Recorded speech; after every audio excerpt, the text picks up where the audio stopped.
नमस्कार दोस्तों। आज है दोस्तों 2 दिसंबर 2020 और हम बात करेंगे आज के सभी इंपॉर्टेंट करंट अफेयर क्वेश्चन की डिटेल में। साथ ही दोस्तों एक बात ध्यान से सुनना, यदि आप अपने भविष्य को लेकर सीरियस है तो आप सही जगह पहुंच गए हो, यानी कि आपका स्वागत है आपके अपने फेवरेट सो करंट वाला मिनिस्ट्री ऑफ इंडिया में। तो चलिए आज का कार्यक्रम शुरू करते हैं।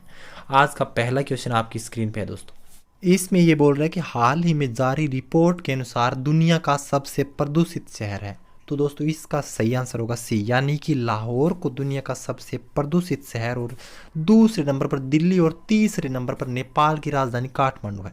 इस रिपोर्ट को दोस्तों यूएस एयर क्वालिटी इंडेक्स की ओर से जारी किया गया है। दोस्तों एक बात मैं हमेशा बोलता हूँ और बोलता ही रहूँगा कि आप प्रत्येक क्वेश्चन को एक टॉपिक की तरह लिखा करो और उससे अपनी फेयर कॉपी के अंदर नोट भी किया करो, क्योंकि इसी हैबिट की वजह से टॉपर बन पाता है। चलिए बढ़ते हैं दूसरी क्वेश्चन की ओर। हाल ही में विश्व एड्स दिवस कब मनाया गया? तो इसका सही आंसर होगा दोस्तों सी, यानी कि प्रत्येक वर्ष 1 दिसंबर को एड्स दिवस के रूप में मनाया जाता है। अब ये एड्स दिवस क्यों मनाया जाता है? तो दोस्तों इसका मकसद एड्स के वायरस HIV के प्रति लोगों में अवेयरनेस पैदा करने के लिए और जिन लोगों की इस बीमारी से मौत हो चुकी है उनके लिए शोक दिवस के रूप में मनाया जाता है।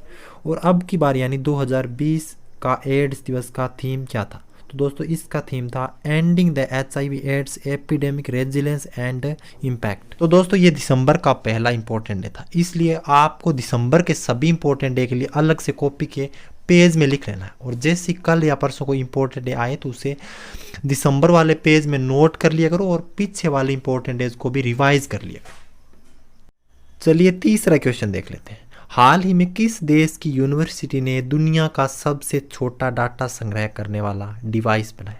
तो इसका सही आंसर होगा दोस्तों सी, यानी कि अभी अमेरिका की यूनिवर्सिटी ने दुनिया का सबसे छोटा डाटा संग्रह करने वाला डिवाइस बनाया है।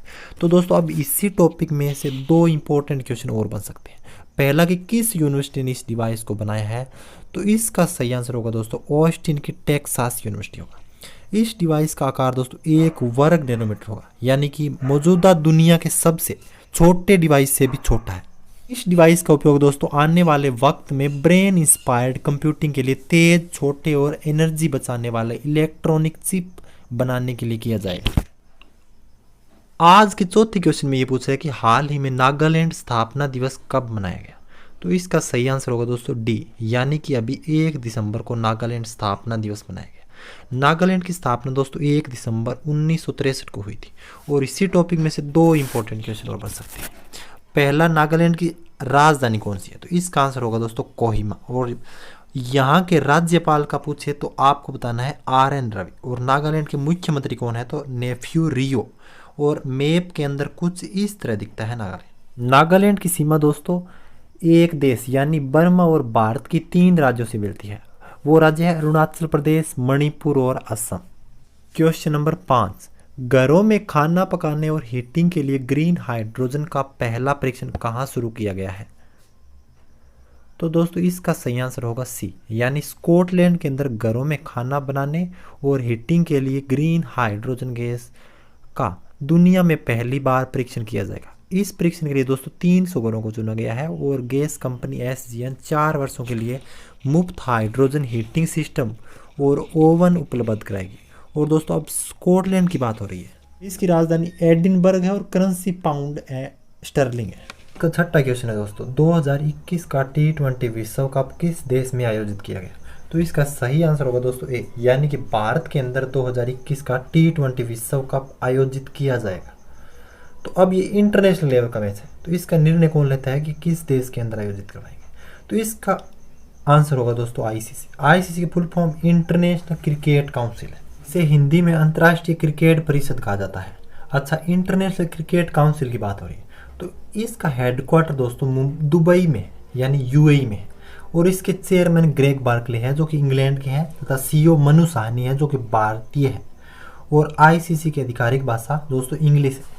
चलिए बढ़ते हैं आज के 8वें क्वेश्चन की ओर। हाल ही में टाइम मैगजीन ने वर्ष 2020 की सर्वश्रेष्ठ 100 किताबों की सूची जारी की है। उसमें भारत की कितनी किताबें शामिल हैं? तो इसका सही आंसर होगा दोस्तों डी, यानी कि 2021 की सर्वश्रेष्ठ 100 किताबों में भारत की 2 किताबें शामिल हैं। इन 2 किताबों के लेखक दोस्तों आपको याद रखनी है। ए बर्निंग की किताब दोस्तों मेघा मजूमदार ने और gene petrol the purple line को दीपा अन्यारा ने लिखा है। तो चलिए बढ़ते हैं 8वें क्वेश्चन की। हाल ही में पापा बाउबा का निधन हुआ, वे किस खेल से संबंधित थे? तो इसका सही आंसर होगा दोस्तों बी, यानी कि पापा बाउबा एक फुटबॉलर थे जो कि सेनेगल के रहने वाले थे। अभी कुछ दिन पहले महान फुटबॉलर डिएगो माराडोना का भी निधन हुआ था, वो अर्जेंटीना के रहने वाले थे। तो अभी पापा बाउबा की बात हो रही है, तो उन्हीं की वजह से 2002 का फीफा वर्ल्ड कप सेनेगल ने फ्रांस के दिग्गज टीम के खिलाफ जीता था। अभी सेनेगल की बात हो रही है, तो दोस्तों सेनेगल की राजधानी डेकर और इसके राष्ट्रपति मैकी सोल है, और यहाँ की currency West African CFA franc है। तो चलिए बढ़ते हैं आज के 9वें क्वेश्चन की ओर। 30 नवंबर को 8 देशों के संघाई सहयोग संगठन की सरकारी परिषद की बैठक की मेजबानी किस देश ने की?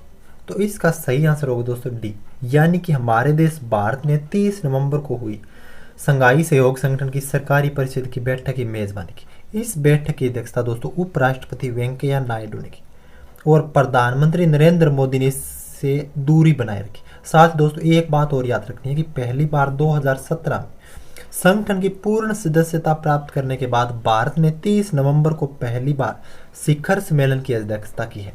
आज के लास्ट एंड फाइनल क्वेश्चन में ये बोल रहा है कि नवंबर 2020 में निम्न में से किसने अपने अंतर्राष्ट्रीय कैरियर में 86 का स्कोर हिट करते हुए 22,000 रन पूरे किए? तो इसका सही आंसर होगा दोस्तों ए, यानी विराट कोहली ने अपने अंतर्राष्ट्रीय कैरियर में 86 का स्कोर हिट करते हुए 22,000 रन पूरे किए।